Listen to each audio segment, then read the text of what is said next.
Hi everybody, Captain Steve here. Well, I wanted to give you an update.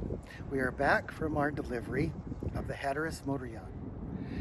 After this journey, I got to thinking, and even after 50 plus years on the water, in all kinds of different conditions, all kinds of different vessels, all different routes, teaching, instructing, and delivering vessels, and even sailing my own boat, this particular journey stood out to me in a way that not many do, in the sense that there's always lessons to be learned. And this journey for me has three distinct takeaways, three distinct lessons to be learned. And I wanted to share them with you in hopes that you will take even just a small piece out of them and make a safer boating experience for yourself. We made it from Marina del Rey to Morro Bay. Before we left Marina del Rey, I did a fairly good thorough search of the weather over the next 24 to 36 hours and determined we did have a small weather window at the time. But of course, Point Conception raised her ugly head and we did have some very spirited conditions around the point. As we approached Morro Bay right around just after sunset, hour or two after sunset, I decided to call the Morro Bay Yacht Club. And hi everybody, Captain Steve here. I'd like to give you a recap of our delivery up the coast from Marina del Rey, and we ended up in Morro Bay on the Hatteras. So we were delivering a 60 plus foot Hatteras for to them a new boat. The owner was a relatively new owner, and they had done a lot of work on the boat before we left.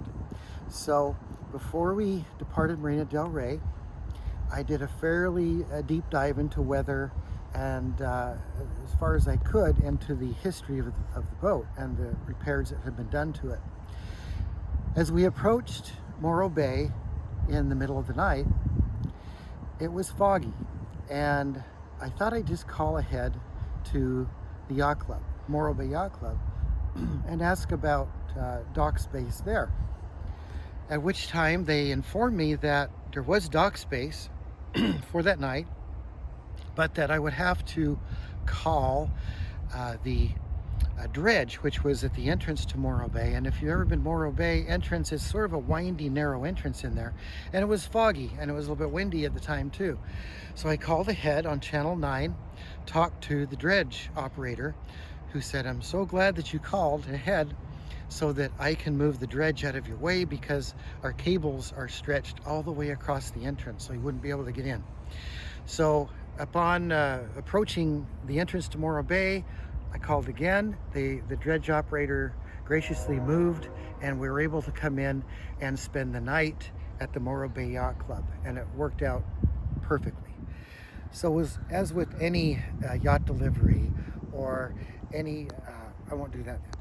So lesson number one learned on this particular passage is to always call ahead to the projected area that you're going to navigate to, and talk to a marina or a harbor master or whoever is available at the time with local knowledge, so that you can plan where you're docking, where you're anchoring, where you're mooring. So lesson number two here is weather. So I had done a fairly good assessment of the weather prediction before we left Marina del Rey, and it showed the typical pattern along that course between, say, Monterey and Southern California. The conditions were forecast to be rather typical.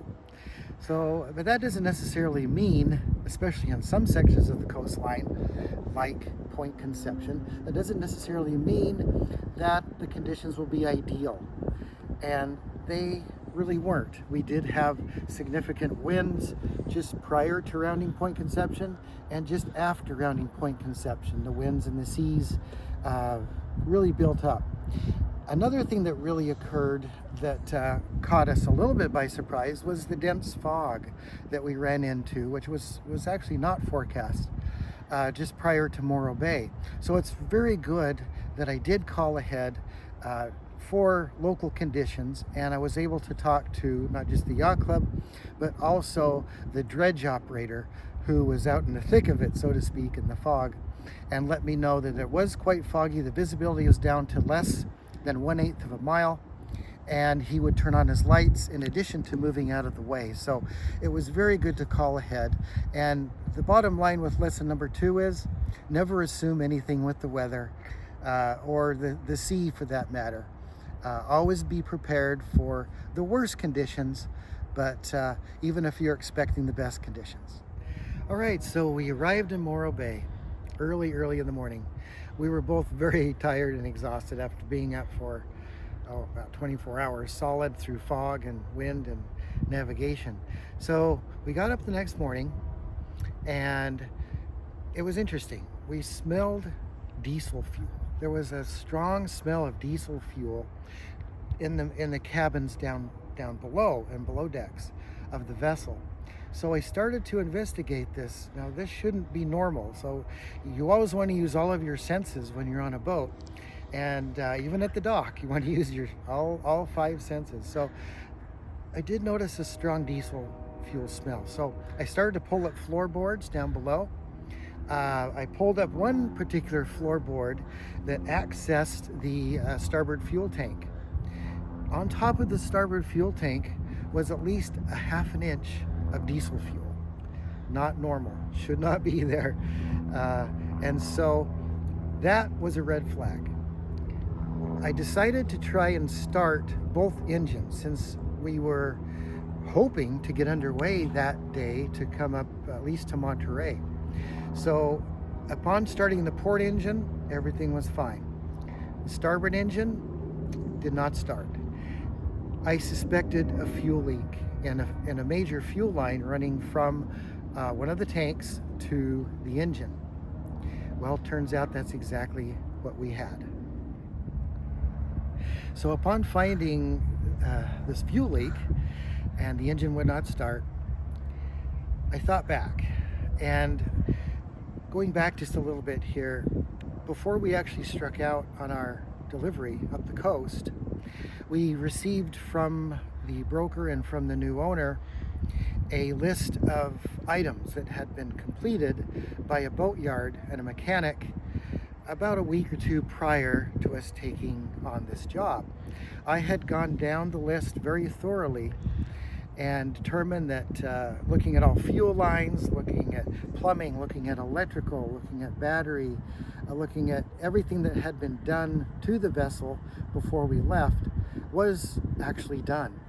And to the best of my knowledge, after looking at everything as closely as I could, looking at fuel lines, everywhere I thought I could look at them, for instance, I determined that yes, it looked as though everything had been completed the way that the work order described it. Well, what happened was that the fuel lines had been replaced prior to us leaving, which looked good on paper, but in fact, only the fuel lines were replaced that one could easily see, running from the tank to the engine, and then from the secondary fuel pump to the engine, the injector pump itself. So what actually happened was, after we hired a mechanic to come in Morro Bay and determine why that engine wouldn't start, what actually happened was the person who replaced, the mechanic who replaced the fuel lines initially before we left in Marina del Rey, did not replace the old fuel lines that ran under the engine, where you couldn't actually visually see on both port and starboard engine. So the starboard engine fuel line under the engine, running from the tank to the engine, burst and caused fuel to drip down into the bilge and therefore onto the top of the tank, also allowing air to come into the system. So the bottom line here, and really lesson number 3 here, is that you never assume anything that you read on paper, especially when you weren't there when the work was actually being done.